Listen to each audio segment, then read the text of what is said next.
Talvez você esteja perdendo anos da sua vida e nem se deu conta.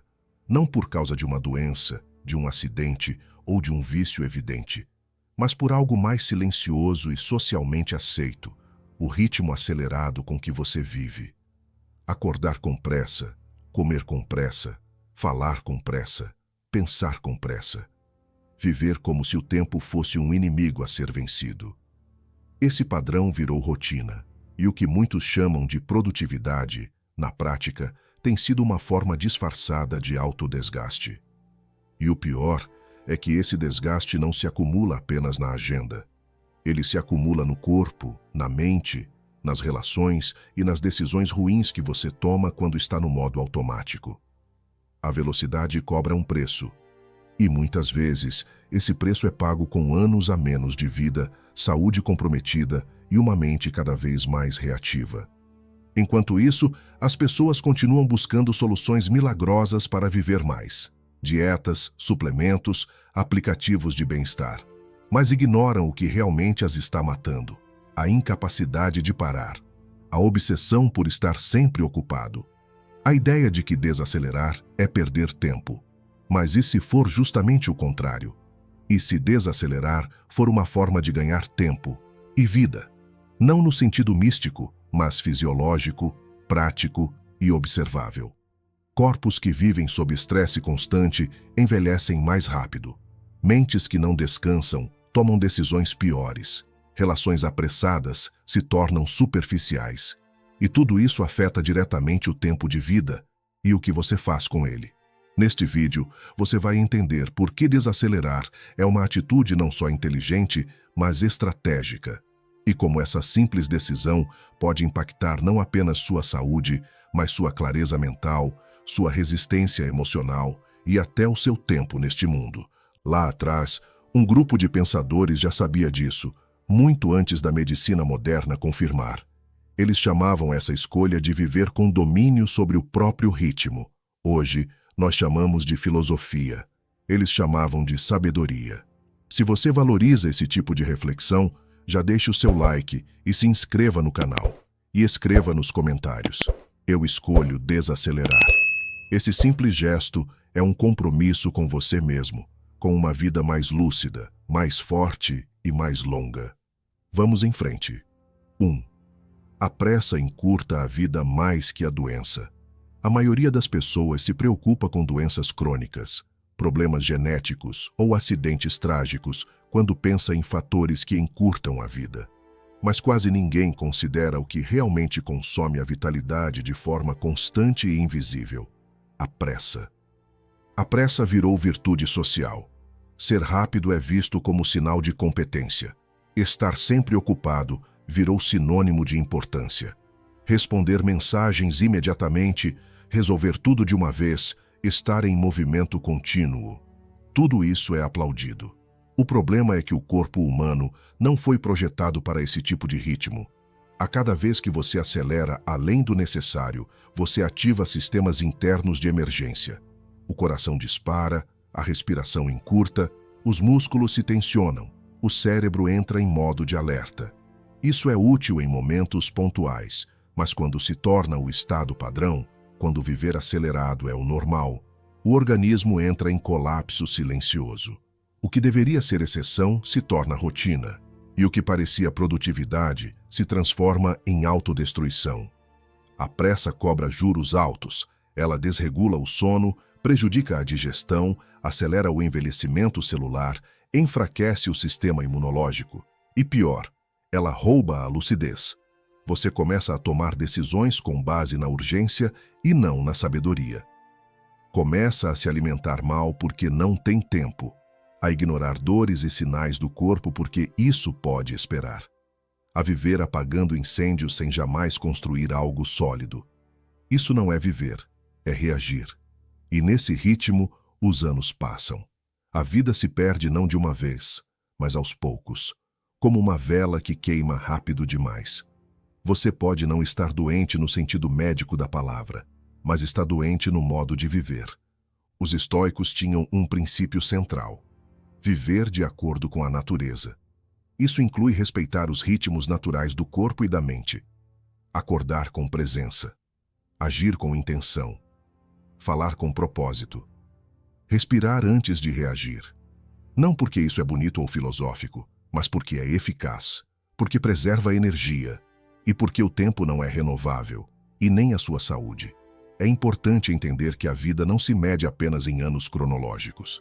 Há quem viva 80 anos e passe metade disso em estado de exaustão. E há quem, com menos tempo, viva com presença, clareza e força. A verdadeira longevidade não é só extensão, é qualidade. A ciência já mostra com clareza o impacto da pressa contínua. Altos níveis de cortisol, o hormônio do estresse, comprometem o coração, o sistema nervoso, o fígado, o cérebro.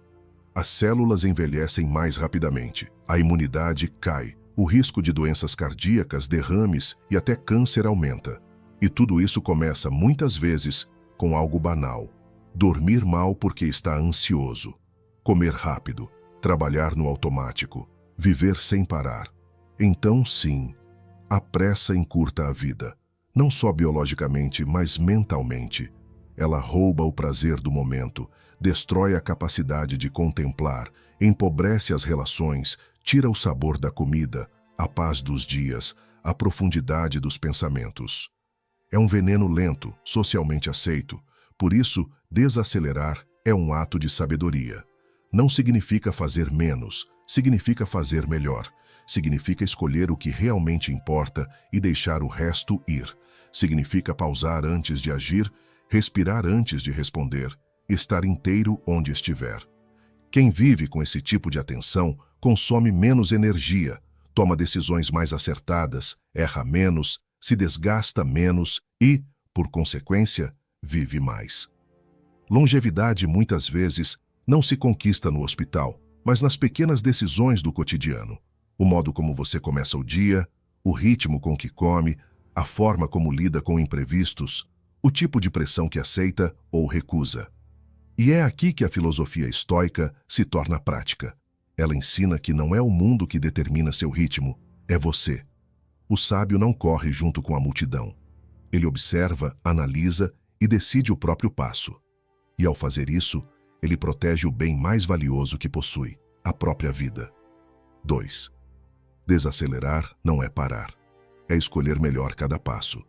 Existe um erro comum que muita gente comete: associar desaceleração à inatividade, como se o ato de reduzir o ritmo fosse sinônimo de não fazer nada. Como se, ao desacelerar, a pessoa estivesse desistindo da ambição, do progresso ou da ação. Esse é um dos maiores equívocos da mentalidade moderna. E talvez seja justamente ele que está afundando tanta gente em cansaço, decisões ruins e sensação constante de frustração. Desacelerar não é parar. É ajustar o ritmo para que cada passo seja escolhido e não apenas dado no automático.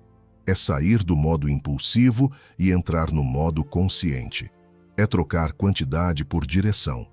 Muita gente passa o dia inteiro em movimento, mas sem sair do lugar. Executa tarefas, responde mensagens, apaga incêndios, cumpre metas, mas não constrói nada sólido. Isso acontece porque agir muito não significa agir certo. É possível estar ocupado o tempo inteiro e, mesmo assim, não avançar em nada que realmente importa.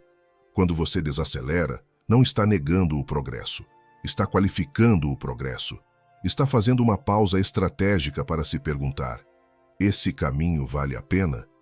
Esse esforço está me levando para onde eu quero? Esse resultado justifica o custo? E essas perguntas evitam desperdícios de tempo, de energia, de vida. A mente acelerada busca compensações rápidas, quer resolver tudo ao mesmo tempo, quer resultados imediatos. Mas decisões feitas nesse estado raramente são as melhores. A velocidade alta reduz a capacidade de análise, eleva o risco de erro e alimenta um ciclo de retrabalho constante. Ao contrário, quando você desacelera, você observa, você entende, você prevê, e então escolhe. E ao escolher melhor cada passo, você passa a economizar tempo que antes era perdido consertando decisões apressadas. Paradoxalmente, você começa a avançar mais rápido, justamente porque passou a avançar melhor. Há uma diferença clara entre o que é urgência real e o que é ansiedade disfarçada de importância. A maior parte das correrias do dia a dia nasce de pressões externas, não de necessidades reais. E se você vive reagindo a tudo, acaba sendo controlado por agendas que não são suas. Desacelerar é o que devolve a autonomia. Permite que você defina prioridades com base no que importa e não no que grita mais alto. É curioso como muitas pessoas têm medo do silêncio, da pausa e da lentidão. Elas se sentem culpadas por não estarem sempre em movimento. Mas isso acontece porque elas nunca aprenderam a pensar o movimento como estratégia. Elas acham que velocidade é virtude, quando na verdade é apenas um recurso. E como qualquer recurso, precisa ser usado com sabedoria.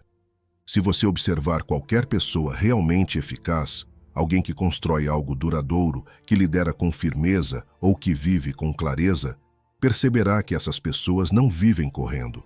Elas não se apressam à toa. Elas sabem a hora de agir e a hora de esperar. Porque compreendem que o movimento inteligente não é contínuo, é ritmado. Tem pausas, tem foco, tem direção. Essa mesma sabedoria aparece de forma clara na filosofia estoica, mas não como uma teoria distante, e sim como prática de vida.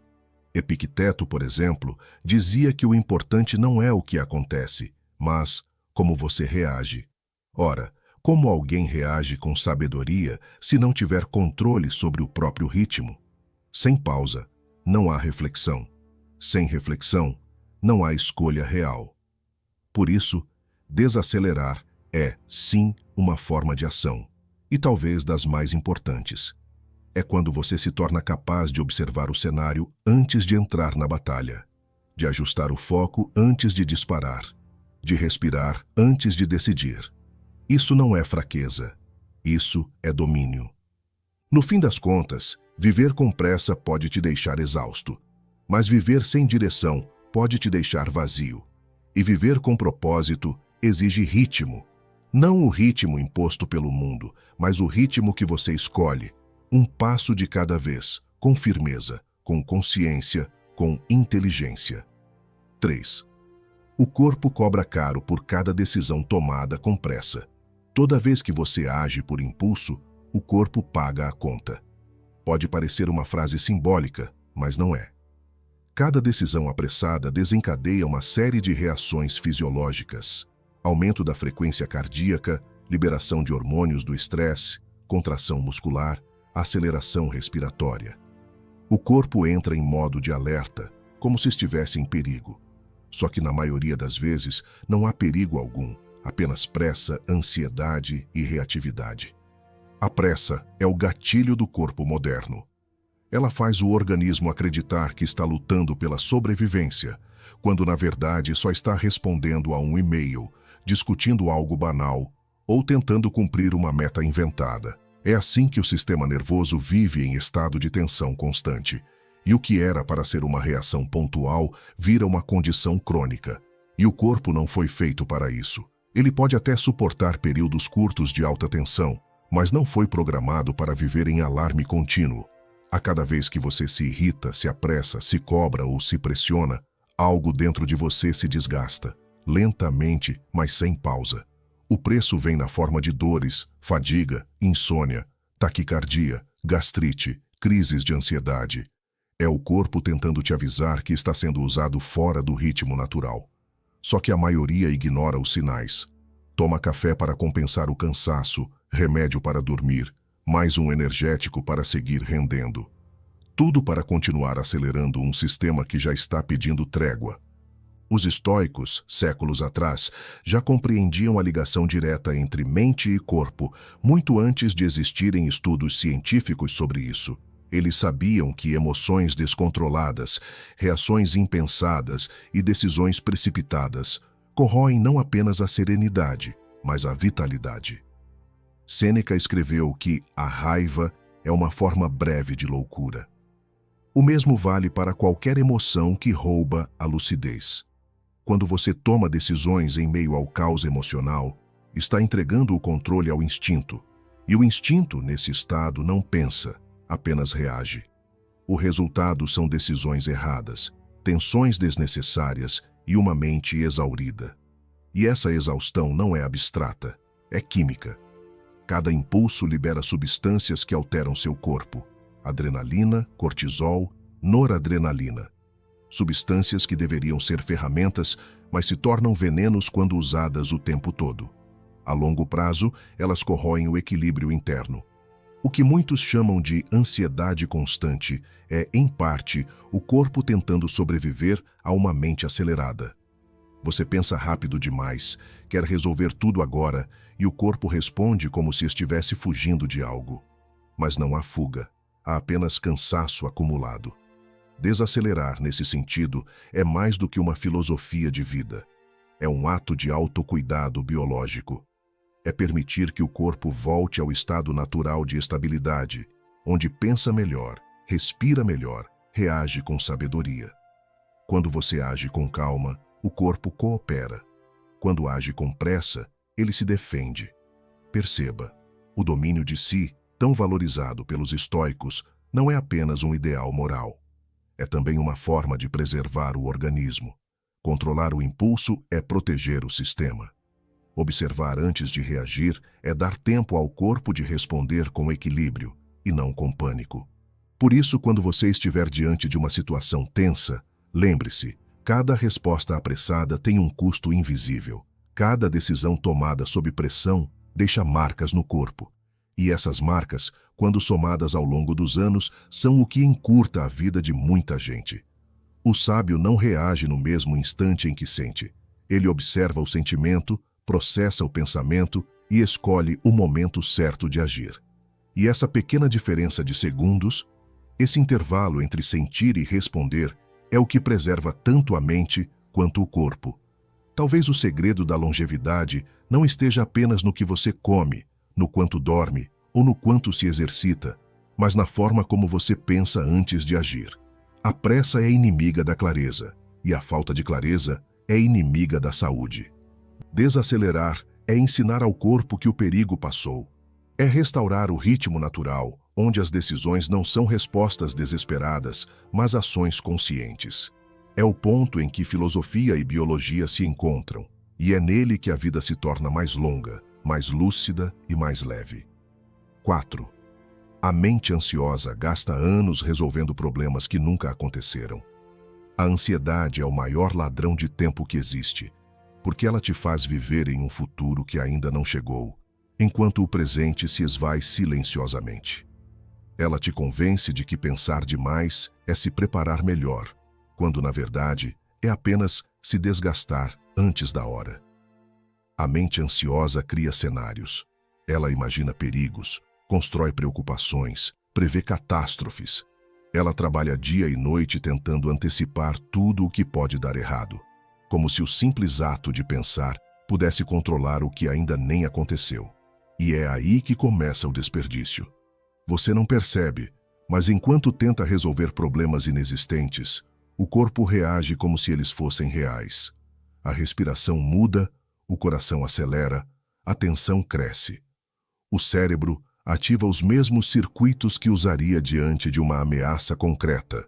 E isso significa que, mesmo em silêncio e segurança, você está biologicamente em guerra.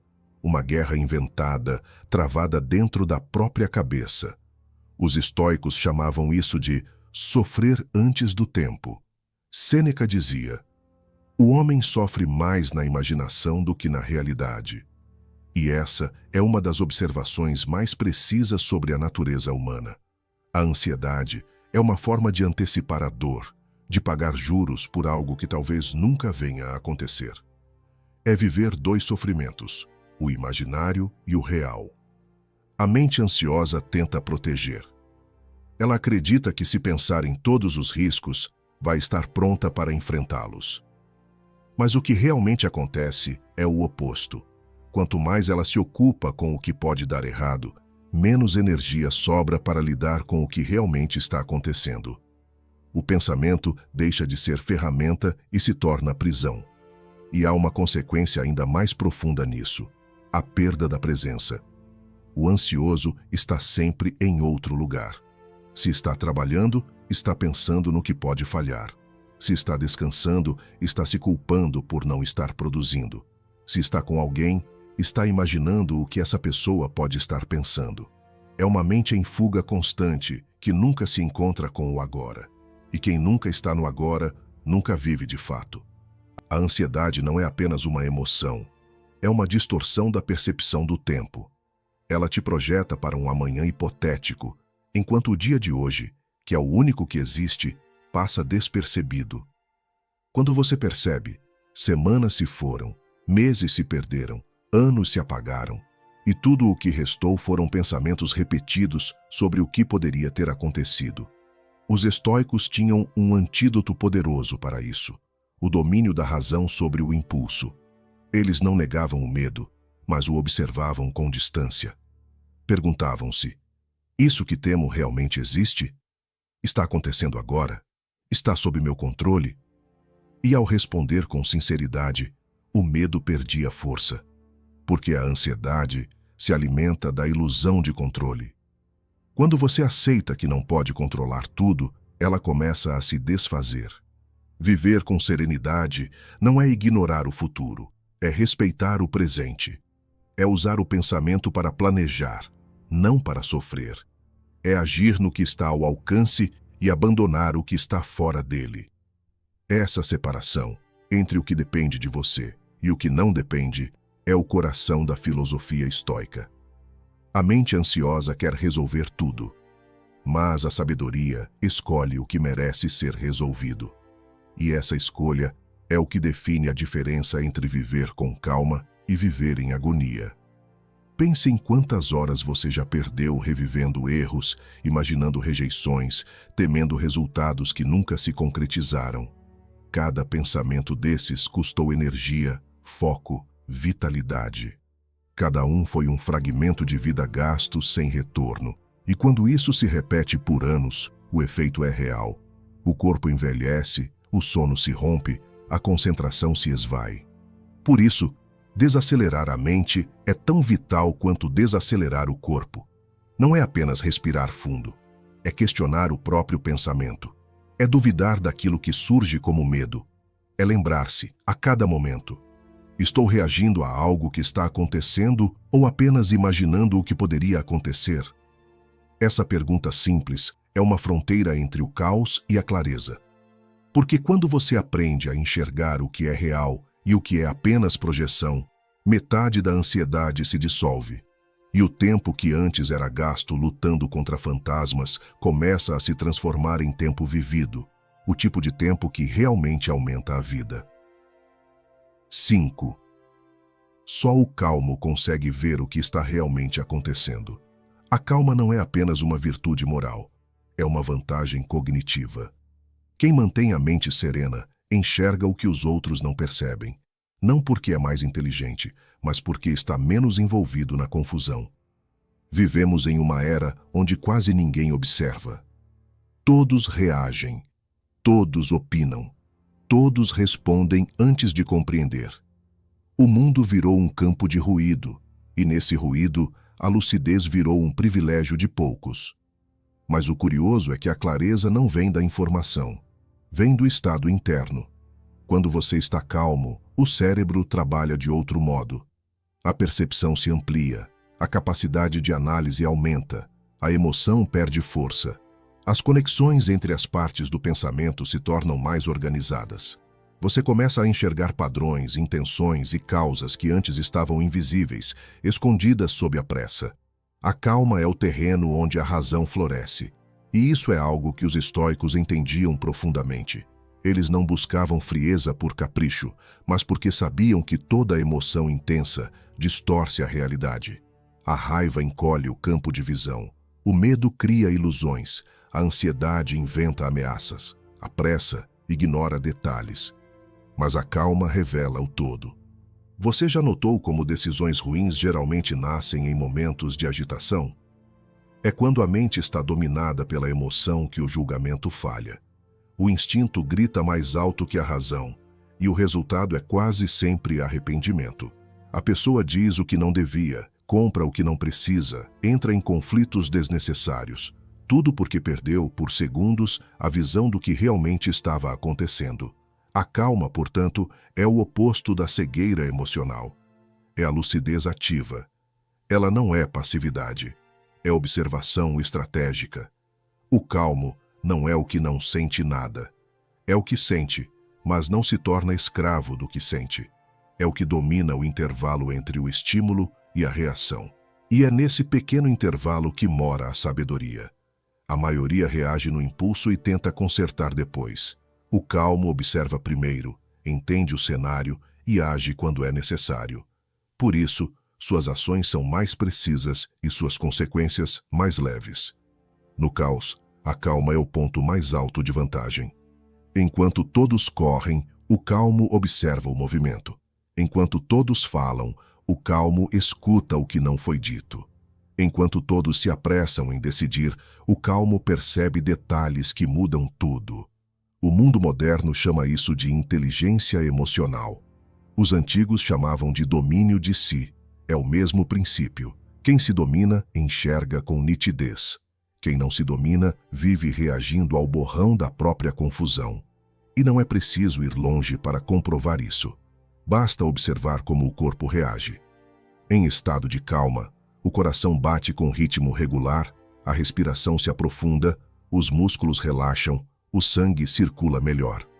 O cérebro recebe oxigênio de forma mais eficiente e, com isso, pensa melhor. O estado físico e o mental se retroalimentam. O corpo calmo sustenta a mente clara e a mente clara mantém o corpo estável. Por isso, a calma é, em essência, uma forma de poder. O poder de decidir quando os outros agem por instinto.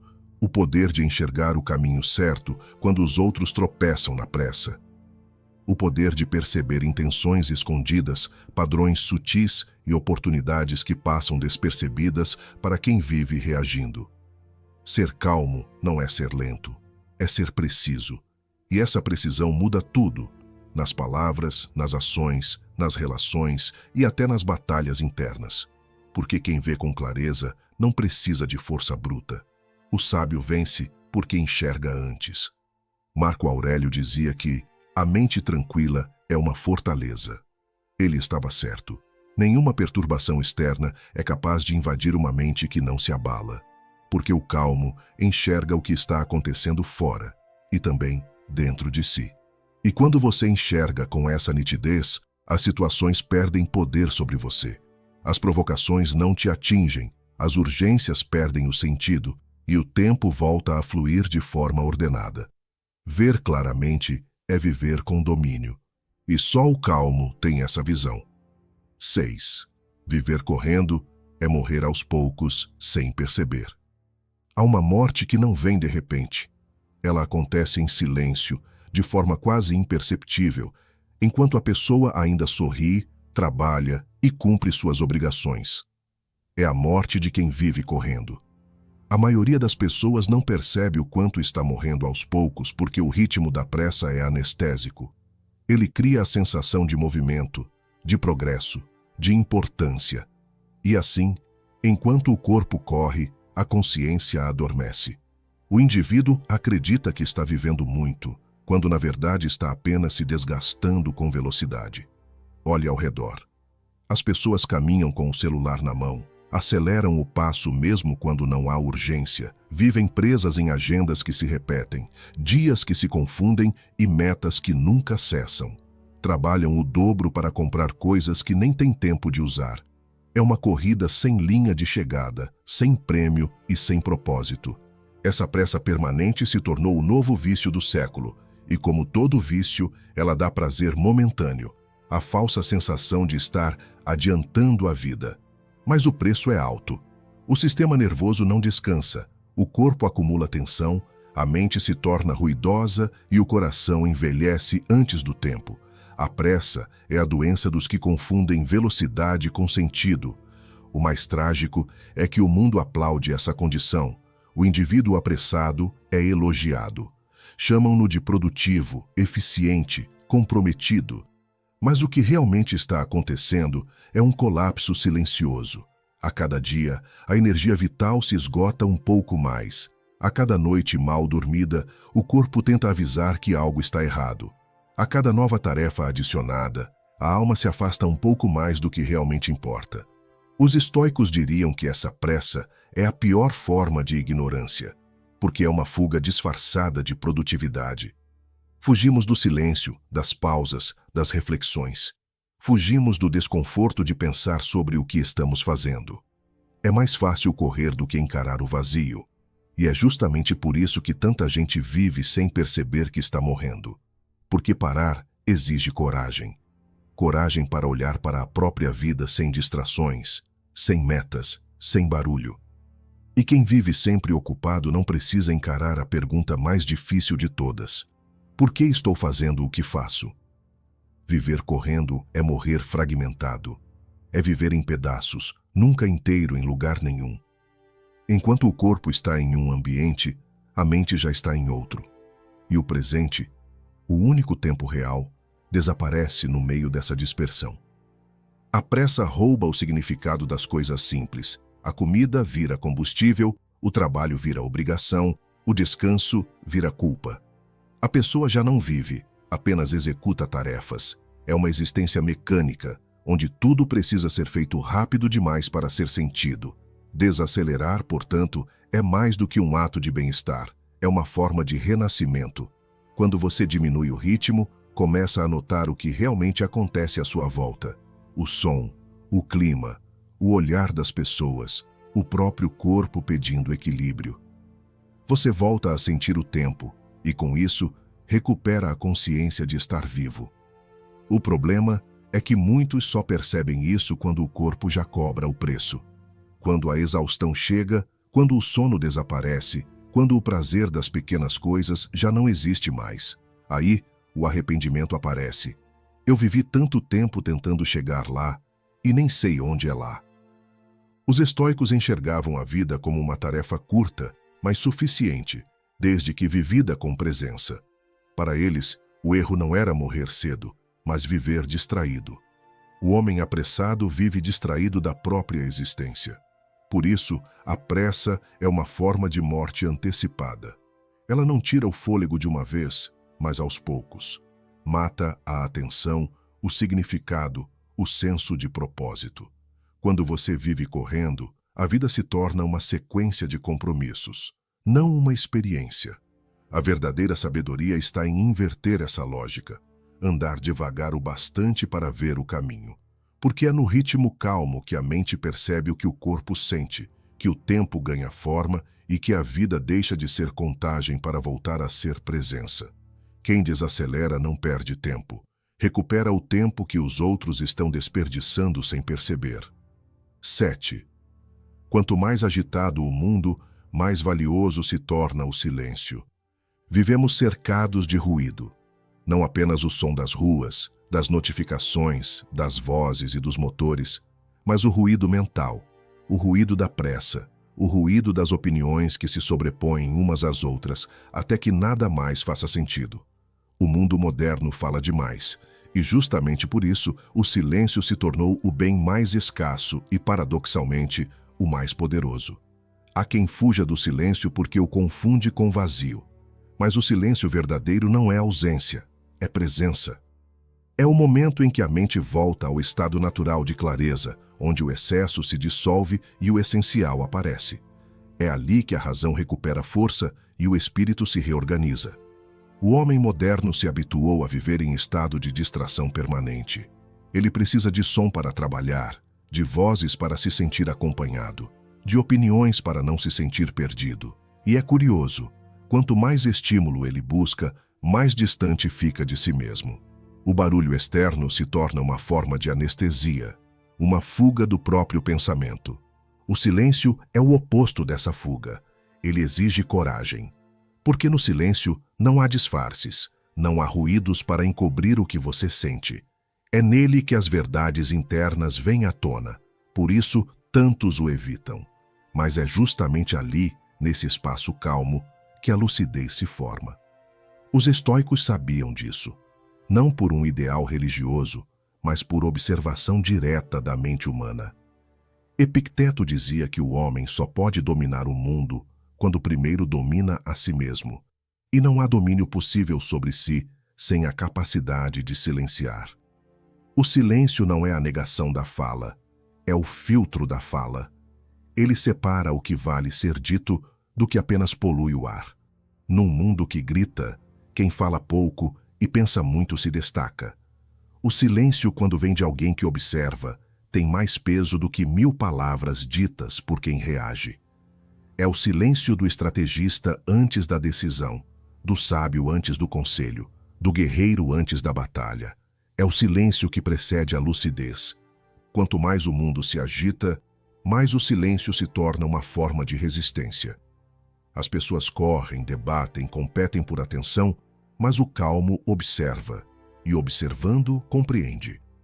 O silêncio é o refúgio de quem não quer ser arrastado pela confusão alheia. É nele que a pessoa reavalia suas prioridades e percebe que a maioria das urgências não é real, apenas ruidosa. O curioso é que o silêncio muda a percepção do tempo. Quando você está em barulho, o tempo corre. Quando silencia, ele se expande.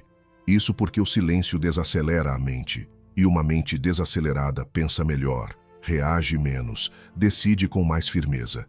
Há também um tipo de silêncio interno, mais importante ainda do que o externo. É o silêncio da reação. Quando alguém te provoca e você não responde. Quando a vida te testa e você observa.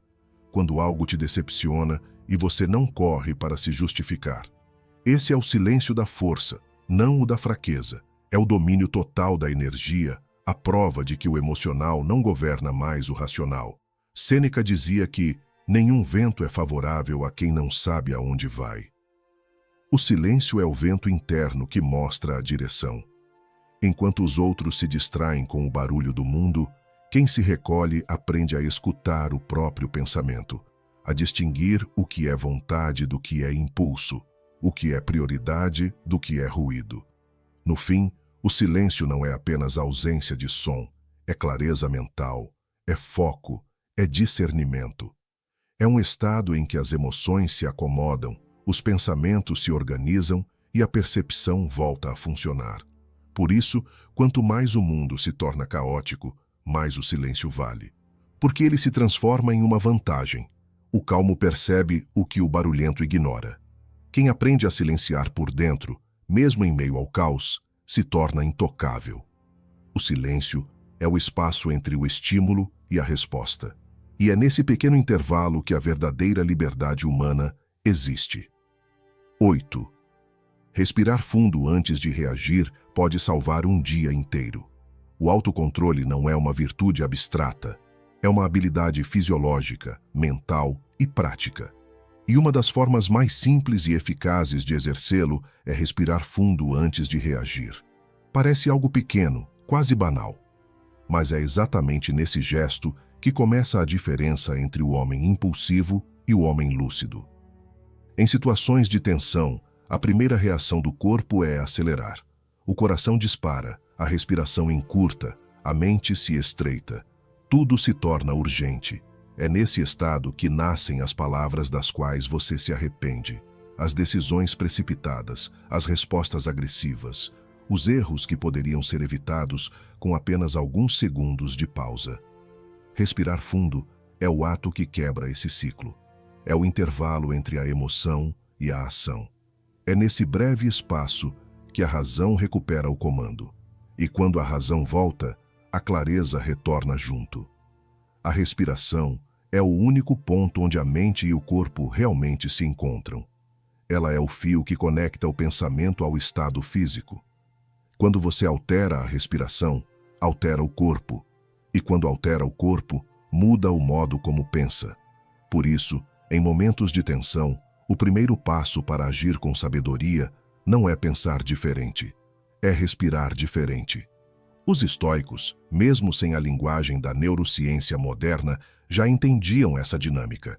Eles sabiam que entre o estímulo e a resposta existe um espaço, e que dentro desse espaço está o poder de escolha. Controlar esse intervalo é o que distingue o sábio do reativo. A mente humana tem o hábito de confundir intensidade com importância. Quando algo nos incomoda, o impulso grita que é preciso resolver imediatamente. Mas quase nada na vida exige resposta instantânea. A maioria das situações não pede pressa, pede clareza. E clareza não nasce do calor do momento, nasce da pausa. Respirar fundo é mais do que um gesto fisiológico.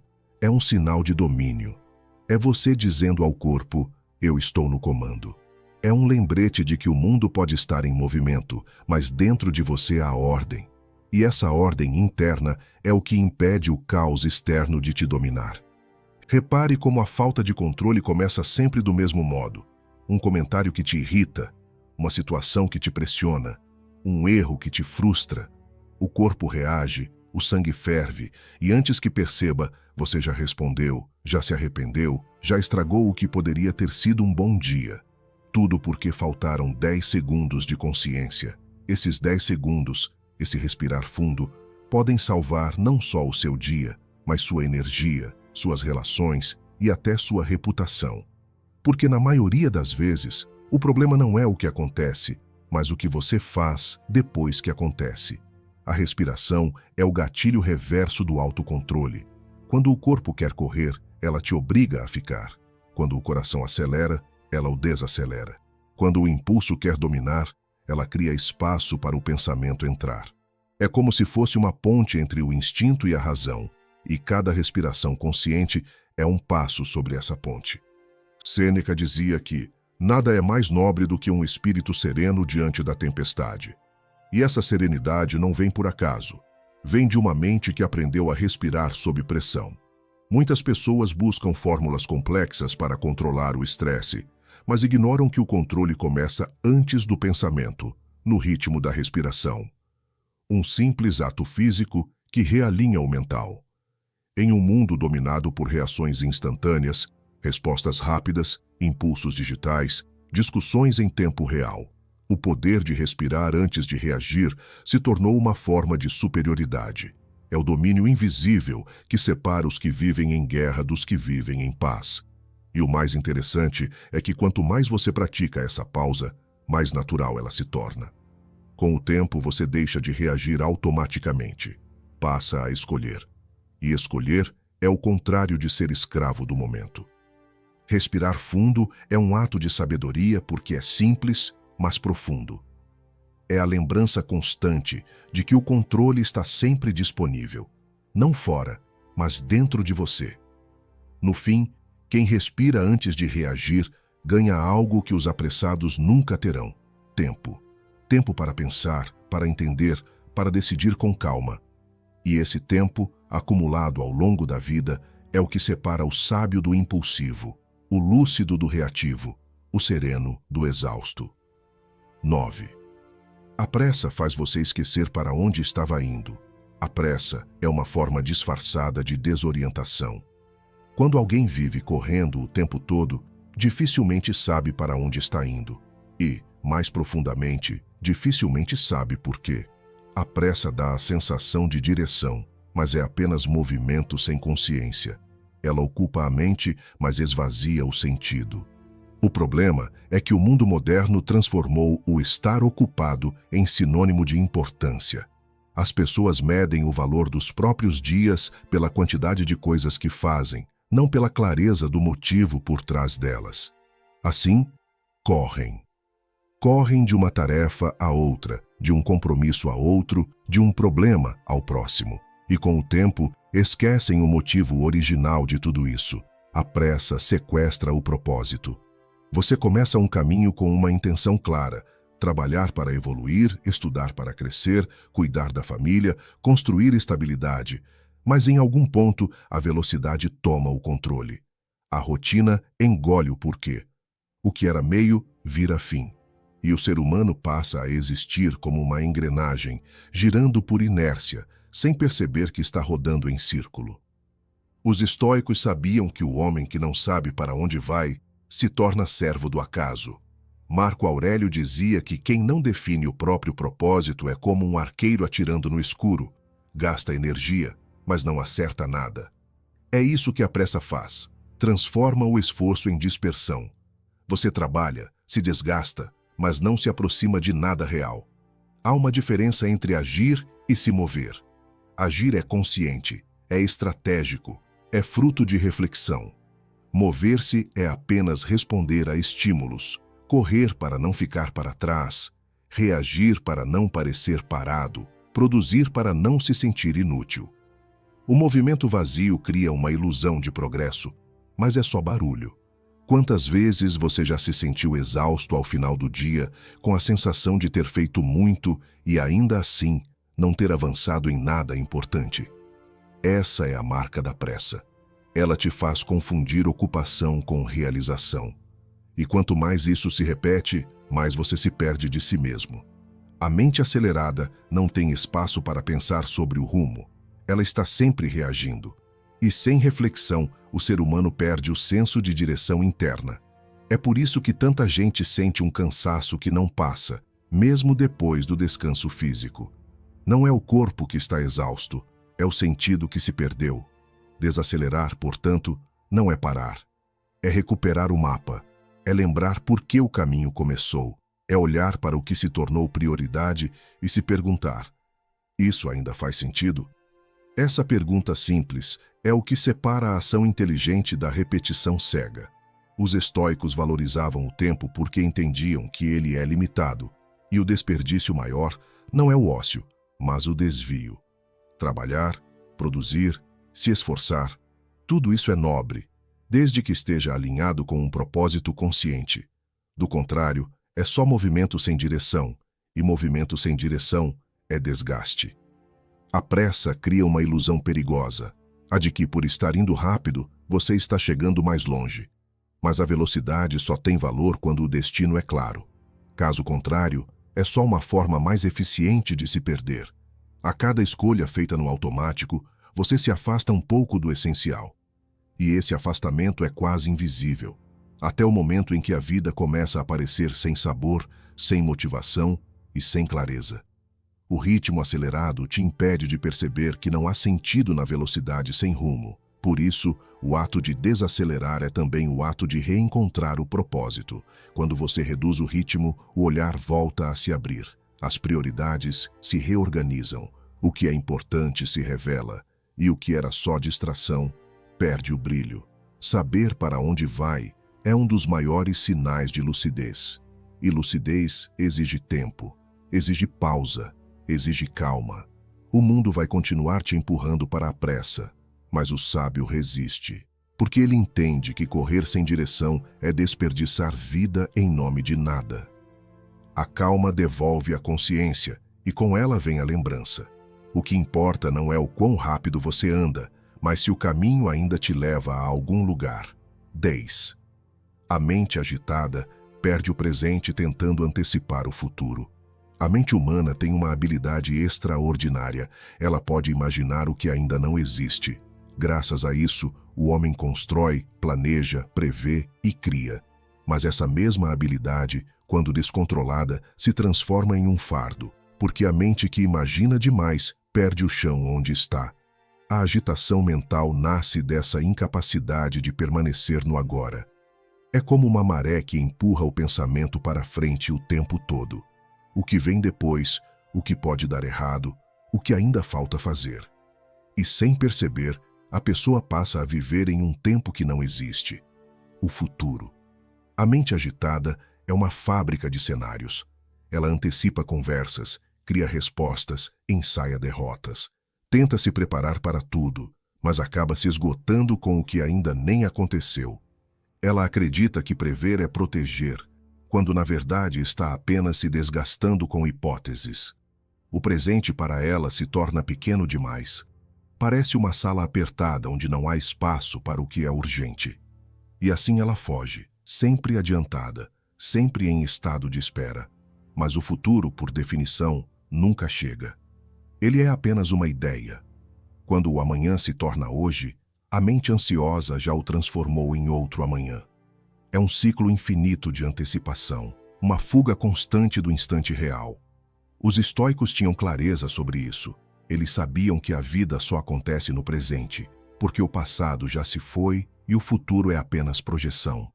Por isso, ensinavam que a tranquilidade vem de habitar o agora por completo. Não como quem se resigna, mas como quem entende que o agora é o único tempo sob controle. Sêneca escreveu: a vida é dividida em 3 tempos: o que foi, o que é e o que será. O que foi já não nos pertence. O que será ainda não está em nosso poder. O que é o único tempo que podemos viver. E essa frase resume a raiz da sabedoria estoica sobre o tempo. A mente agitada, ao tentar prever o futuro, perde o único poder que tem, o de agir bem no presente. E quando o presente é perdido, a vida se torna um rascunho de intenções, um esboço inacabado. Não é o futuro que causa ansiedade, é o hábito de fugir do agora, porque o futuro não existe em si. Ele é apenas o reflexo de como você vive este instante. A mente calma entende isso. Ela planeja, mas não se prende ao plano. Ela pensa adiante, mas não se abandona no caminho. Ela usa o pensamento como ferramenta, não como prisão. A agitação mental, por outro lado, é uma forma de ruído interno. Ela produz tanto barulho que impede você de perceber o que realmente está acontecendo. O som dos próprios pensamentos se torna mais alto que a realidade. É por isso que quem vive com a mente acelerada está sempre cansado. É o peso de viver em 1000 tempos ao mesmo tempo, passado, presente e futuro, sem estar inteiro em nenhum deles. A lucidez começa quando você aprende a reduzir esse ruído. Quando entende que pensar sobre o futuro não o torna mais previsível, apenas mais distante. Que o controle que você busca na antecipação é ilusório e que toda energia gasta em imaginar o que pode acontecer é energia roubada do que está acontecendo. Há uma paz silenciosa que surge quando você percebe isso, quando aceita que o futuro não precisa ser adivinhado, precisa ser construído, e isso só é possível no presente. A mente agitada é como um rio em tempestade, turvo, barulhento, incapaz de refletir o céu. Mas quando ela se acalma, tudo se torna visível. O pensamento clareia, as decisões se organizam, o tempo parece desacelerar. Não porque o mundo mudou, mas porque você voltou para o único lugar onde a vida realmente acontece. Desacelerar a mente é uma forma de voltar para casa. É entender que o futuro não está lá na frente. Ele começa no próximo pensamento, na próxima escolha, no próximo ato consciente. Enquanto a mente corre atrás do que ainda não existe, o presente se esvai em silêncio. E no fim, é esse o verdadeiro desperdício. Viver tantos amanhãs imaginários que se esquece de estar vivo hoje. 11. A calma é a base da longevidade. A longevidade não é um acaso, ela é consequência direta de como você vive. E entre todos os fatores possíveis, alimentação, sono, genética, exercícios, há um que determina o ritmo invisível do envelhecimento: a calma. Parece simples demais, mas não é. A calma é o estado que mantém o corpo e a mente em harmonia. É o equilíbrio entre o sistema que acelera e o sistema que recupera. Quando essa harmonia é rompida, o corpo começa a se deteriorar silenciosamente, mesmo que por fora pareça tudo bem. A ciência já mostrou o que os filósofos antigos intuíram por observação. Um organismo em constante estado de alerta produz níveis cronicamente altos de cortisol e adrenalina. Essas substâncias, embora úteis em situações de perigo, se tornam destrutivas quando liberadas continuamente.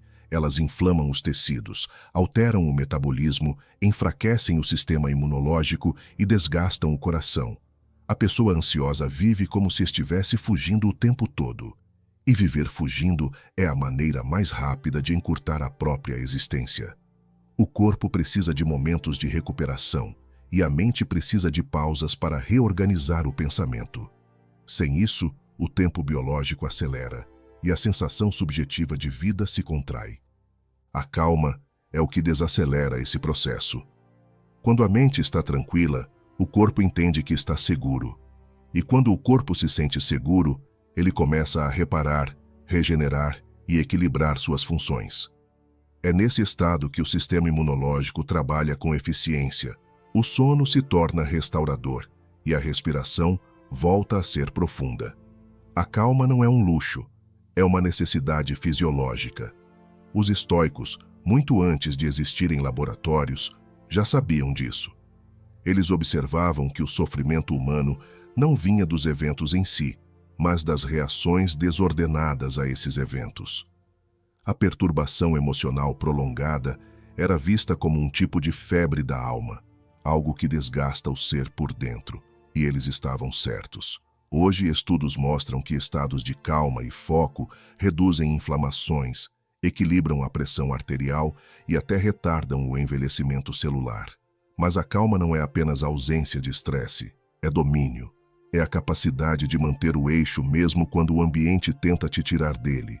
É a habilidade de responder com clareza, em vez de reagir com emoção. A maioria das pessoas tenta cuidar do corpo sem cuidar do estado mental que o comanda.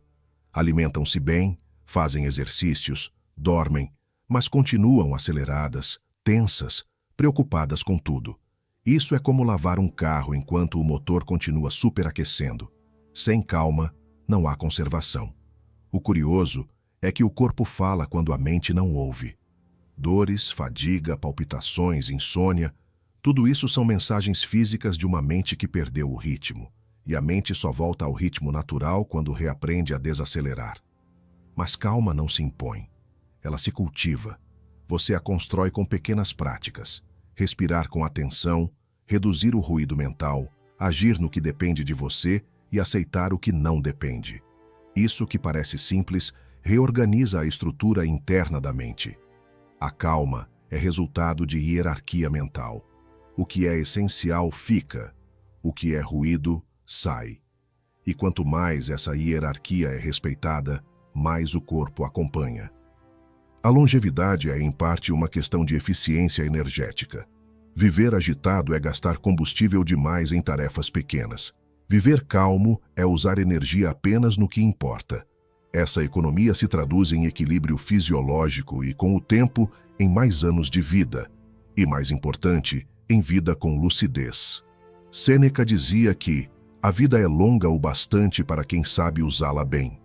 E usar bem a vida é não desperdiçar energia com o que não se pode controlar.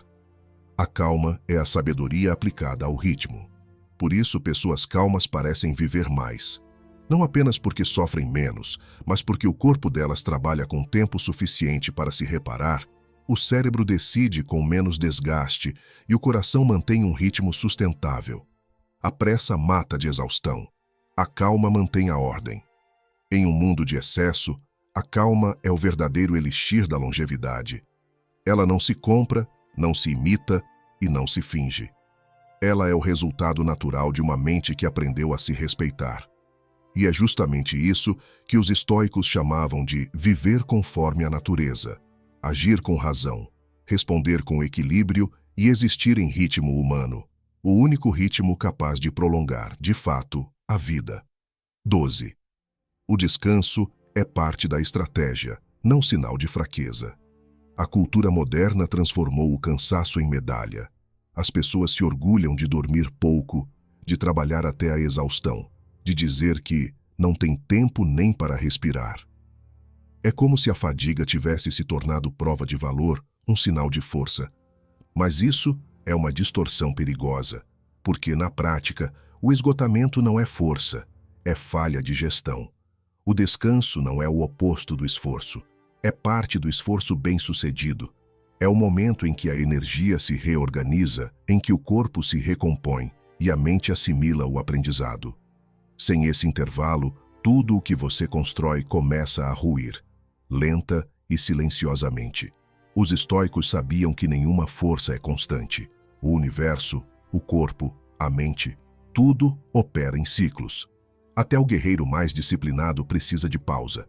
O descanso, para eles, não era preguiça, era estratégia. Porque uma mente cansada pensa pior, decide mal e se irrita com facilidade. E um corpo exausto se torna vulnerável, tanto fisicamente quanto emocionalmente. A verdadeira força não é a capacidade de manter o ritmo máximo o tempo inteiro. É saber quando desacelerar para preservar a clareza. É entender que pausa não é recuo. é parte da ofensiva. Sêneca comparava a vida ao arco de um arqueiro. Se você o mantém tensionado por tempo demais, ele perde a força e quebra. Mas se aprende a relaxar entre os disparos, ele permanece preciso e durável. A mesma regra vale para o corpo e a mente. A tensão constante destrói o instrumento que você precisa para agir. O descanso, portanto, é disciplina inteligente. É o ato racional de preparar-se para continuar. Quem não descansa quando pode, será obrigado a parar quando não quiser. E isso não é virtude, é imprudência. Vivemos em uma era em que tudo é urgência. As pessoas confundem movimento com progresso e velocidade com eficiência. Trabalham exaustas, dormem pouco, comem mal e se justificam dizendo que é assim que se vence na vida. Mas o que realmente acontece é o contrário. O desgaste contínuo corrói a lucidez. A produtividade cai, os erros aumentam, o foco desaparece. E no fim, o corpo cobra o preço que a mente negou. Os estoicos pregavam o equilíbrio, e o descanso é parte desse equilíbrio. Eles viam a vida como um campo de batalha, onde o guerreiro sábio alterna momentos de ação com momentos de reconstrução. A vitória não pertence ao que ataca sem parar, mas ao que sabe medir o tempo certo de agir e o tempo certo de recuperar. A pausa é o intervalo em que o pensamento amadurece. Enquanto você descansa, o inconsciente trabalha. O cérebro consolida o que aprendeu, organiza ideias, cria conexões novas. É durante o silêncio que o raciocínio se afia. É por isso que tantas soluções aparecem quando você se afasta do problema. Descansar não é sinal de fraqueza. Fraqueza é não saber parar e se destruir em nome de uma força que não existe. A verdadeira força é sustentável, e tudo o que é sustentável precisa de ritmo. Marco Aurélio, que comandava exércitos e impérios, tinha plena consciência disso. Em seus escritos, ele lembrava a si mesmo de que o corpo é um instrumento e que o bom general cuida de suas armas. Um guerreiro que negligencia o próprio descanso perde a capacidade de vencer batalhas longas. E a vida é uma batalha longa. O descanso é uma forma de manutenção da clareza.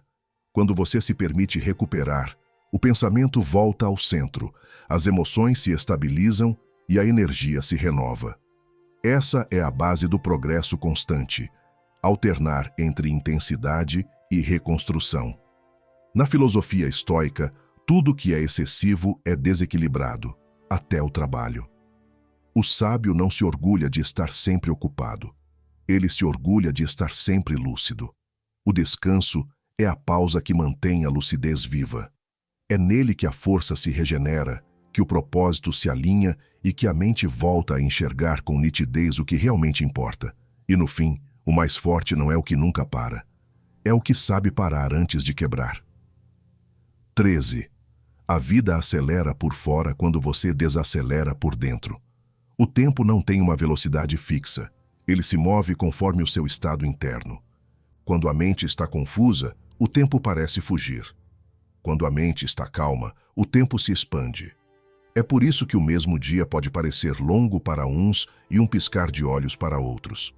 A forma como você vive o tempo depende da forma como você o percebe, e a percepção é governada pela mente. Viver acelerado por dentro é como tentar correr com os olhos vendados. Você se move, mas sem ver. Cada movimento é tenso, urgente, cheio de medo de perder algo. Mas o que exatamente você está tentando alcançar? A maioria das pessoas não sabe, apenas corre. E enquanto correm, reclamam que o tempo está passando rápido demais. O paradoxo é simples. Quanto mais você tenta acelerar o ritmo interno, mais a vida parece escapar. E quanto mais você desacelera a mente, mais as coisas externas se ajustam, como se o mundo respondesse ao seu ritmo. Isso não é misticismo, é funcionamento natural da atenção. Quando você desacelera por dentro, percebe mais. E perceber mais é viver mais. Você começa a notar detalhes que antes passavam despercebidos. As expressões das pessoas, o som do ambiente, a clareza dos próprios pensamentos. A pressa distorce o real, A calma o revela. Os estoicos entendiam isso sem precisar de estudos modernos. Eles sabiam que o mundo não muda tanto quanto muda a forma como o enxergamos. A velocidade externa é um reflexo da agitação interna. Um mesmo dia pode ser sufocante para um homem e tranquilo para outro. E a diferença não está nas circunstâncias, mas na estrutura mental de cada um. A vida acelera por fora, quando você desacelera por dentro, porque a calma aumenta a eficiência. Um pensamento claro substitui 1000 pensamentos confusos. Uma decisão bem tomada evita dezenas de decisões erradas. Uma ação consciente economiza horas de correção. Desacelerar internamente é eliminar desperdício mental. E o tempo poupado é tempo ganho. A mente acelerada tenta controlar tudo, mas se perde nos próprios comandos. Ela cria urgências que não existem, obrigações que não importam, preocupações que não levam a nada. Ela tenta vencer a vida pela força, mas a vida não se vence assim. A mente calma não tenta vencer. Ela entende, se adapta, observa o movimento do mundo e age no momento certo. Marco Aurélio dizia que o que impede a ação avança a ação. O obstáculo para o sábio é oportunidade, mas só enxerga isso quem desacelera por dentro, porque a pressa transforma qualquer imprevisto em caos. A calma, por outro lado, transforma o mesmo imprevisto em estratégia. Há uma eficiência oculta no silêncio interno. Enquanto o mundo externo se move com ruído e velocidade, quem mantém o eixo interno age com precisão. As pessoas confundem calma com lentidão, mas são opostos. O calmo não é lento, é cirúrgico. Ele faz apenas o que precisa ser feito, no momento em que deve ser feito. E isso dá a impressão de que sua vida anda mais rápido, quando na verdade é apenas menos desperdiçada. A pressa consome energia com o que não importa. A calma concentra energia no que realmente importa. E quando você passa a usar sua energia de forma inteligente, o progresso acontece naturalmente. As decisões se tornam mais assertivas, as relações mais estáveis, o tempo mais útil. Desacelerar por dentro é mudar o centro de gravidade da própria vida. Você deixa de ser arrastado pelas circunstâncias e passa a influenciar o ritmo delas. Deixa de reagir e passa a direcionar. O mundo parece andar mais rápido porque finalmente você parou de desperdiçar movimento.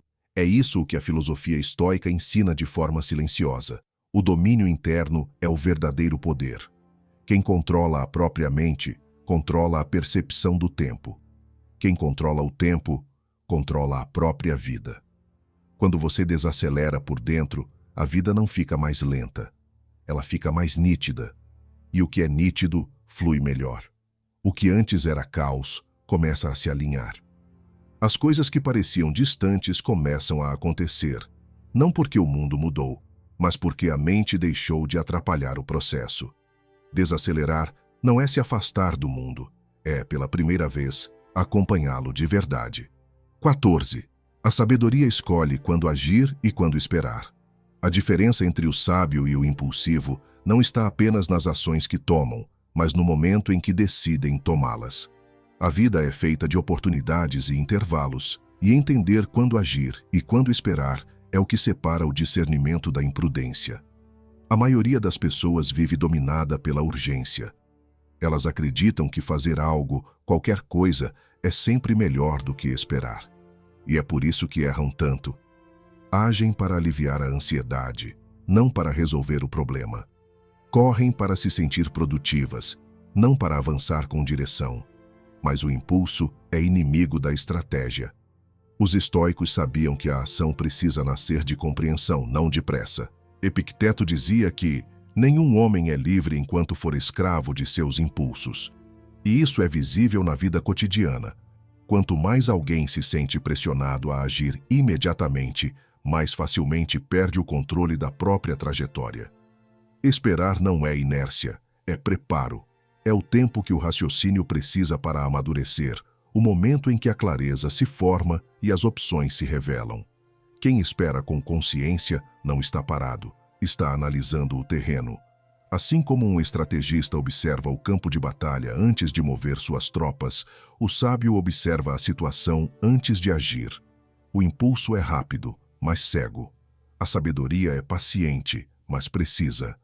A ação no momento certo exige algo que o mundo moderno desaprendeu: ritmo interno.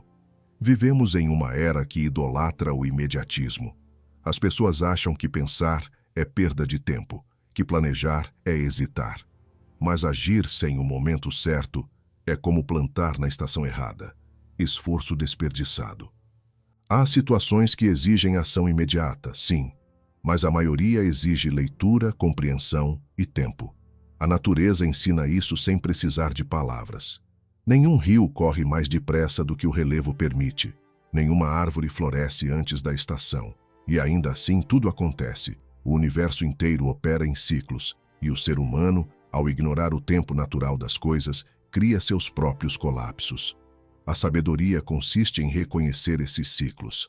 Há um tempo para insistir e um tempo para recuar. Um tempo para falar e um tempo para calar. Um tempo para semear e um tempo para colher.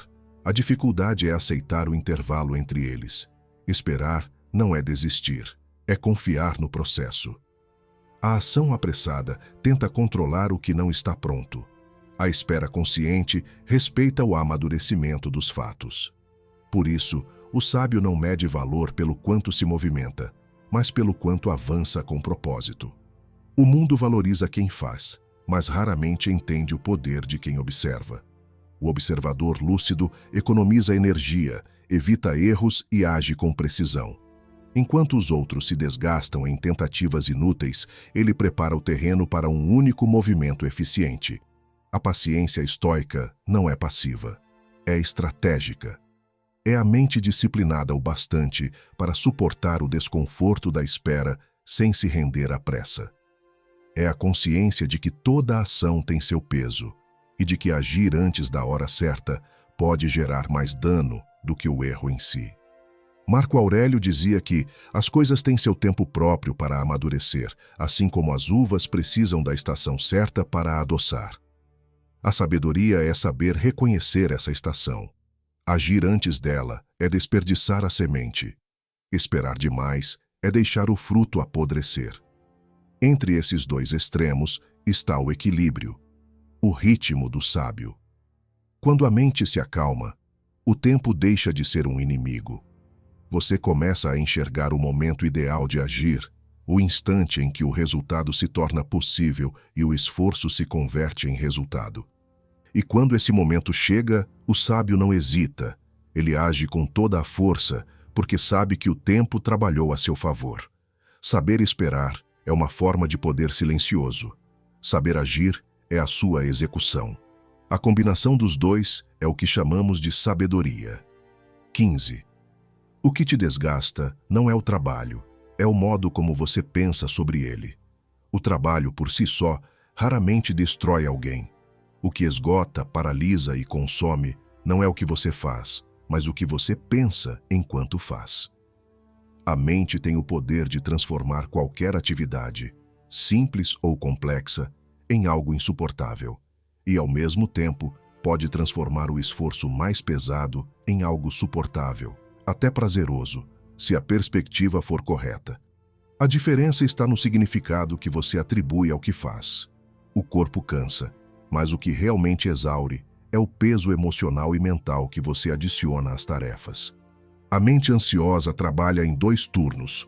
O primeiro é o esforço físico e real, o segundo é o diálogo interno, o julgamento, a comparação e o ressentimento que acompanham o esforço. É esse segundo turno invisível que drena toda a energia. Os estoicos já alertavam sobre isso. Epicteto dizia que o que perturba o homem não são as coisas, mas a opinião que ele tem sobre as coisas. O mesmo vale para o trabalho. O esforço em si é neutro. O sofrimento nasce da interpretação. Quando você encara o trabalho como peso, o corpo reage com tensão. Ocorre uma espécie de resistência interna. A mente quer terminar logo, mas o corpo precisa lidar com a realidade do tempo. Esse conflito entre o querer e o ter que fazer cria um atrito invisível. É isso que cansa, não o movimento em si, mas a fricção mental entre o desejo e o fato. pense em como o tempo parece se arrastar quando você faz algo que detesta e como ele passa rápido quando você está envolvido em algo que considera significativo. A tarefa é apenas um palco. O estado mental é o que define o peso da peça. O problema é que a maioria das pessoas trabalha o tempo todo tentando escapar do próprio trabalho.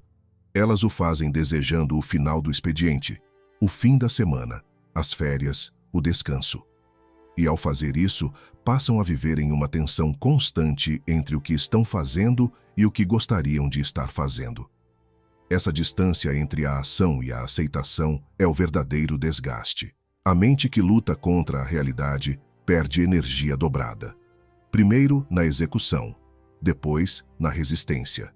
E é essa resistência contínua que se acumula como fadiga emocional. O trabalho, quando visto com lucidez, não é inimigo. É apenas parte do ciclo da vida. O que o torna um fardo é a falta de propósito, a ausência de presença e a confusão entre obrigação e sentido. Trabalhar sem propósito é carregar peso sem direção. Trabalhar sem presença é viver ausente de si. E trabalhar sem discernimento é viver no automático, sem perceber o valor real do esforço. Os estoicos enxergavam o trabalho como uma oportunidade de virtude, um campo de exercício para o caráter, a disciplina e a razão. Para eles, não havia diferença entre varrer o chão e governar uma cidade, desde que ambas as ações fossem feitas com atenção e coerência. A nobreza estava na postura, não na tarefa. Quando você muda a forma de pensar, muda a relação com o esforço. O que antes era obrigação se transforma em prática. O que antes era peso se torna treinamento. O que antes era desgaste se converte em energia aplicada com inteligência. A mente calma não briga com o que precisa ser feito. Ela entende que o trabalho não é um inimigo, é um instrumento, o meio pelo qual se expressa disciplina, paciência e resiliência. Ela sabe que o trabalho não é um castigo, é uma ferramenta de evolução. Já a mente reativa vê o trabalho como uma prisão. Vive contando as horas para escapar, e quanto mais tenta escapar, mais se sente presa. O segredo estoico é simples. Não lute contra o inevitável. Aceite o que precisa ser feito e faça bem. O esforço não desaparece, mas o sofrimento se dissolve, porque o sofrimento vem da resistência, não da tarefa. Quando você muda o modo de pensar sobre o trabalho, o corpo deixa de lutar. O peso continua, mas o atrito desaparece. E, paradoxalmente, você se torna mais produtivo, mais sereno e menos cansado. O trabalho não te destrói. O que destrói é o pensamento repetido de que você está sendo destruído. A paz começa quando o dever deixa de ser guerra. E a verdadeira força surge quando o trabalho deixa de ser fardo e passa a ser apenas o que ele sempre foi, parte natural do movimento da vida. No fim, tudo se resume a uma verdade simples que o mundo moderno tenta esconder. A pressa não é progresso, é confusão. Você não precisa correr mais para viver melhor. Precisa viver melhor para deixar de correr. Os estoicos compreendiam que o tempo não é inimigo, é espelho. Ele reflete o seu estado interior. Quando a mente está em paz, o tempo flui. Quando está em guerra, o tempo sufoca. Por isso, desacelerar não é desistir, é retomar o controle. É o ato consciente de sair da multidão apressada e voltar a ouvir o próprio pensamento. A calma é o verdadeiro luxo do século. E não há longevidade possível sem equilíbrio, sem pausa, sem discernimento. A pressa te envelhece por dentro. A calma te devolve anos de vida, de lucidez, de presença. Desacelerar é lembrar que a vida não precisa ser corrida para ser grandiosa. Ela só precisa ser vivida com consciência. Se esse vídeo te fez pensar, deixe o seu like e se inscreva no canal. E para provar que você foi até o fim, comenta aí embaixo: eu fiquei até o final. Porque quem chega até o fim já começou a desacelerar por dentro. Espero você no próximo vídeo. Até breve.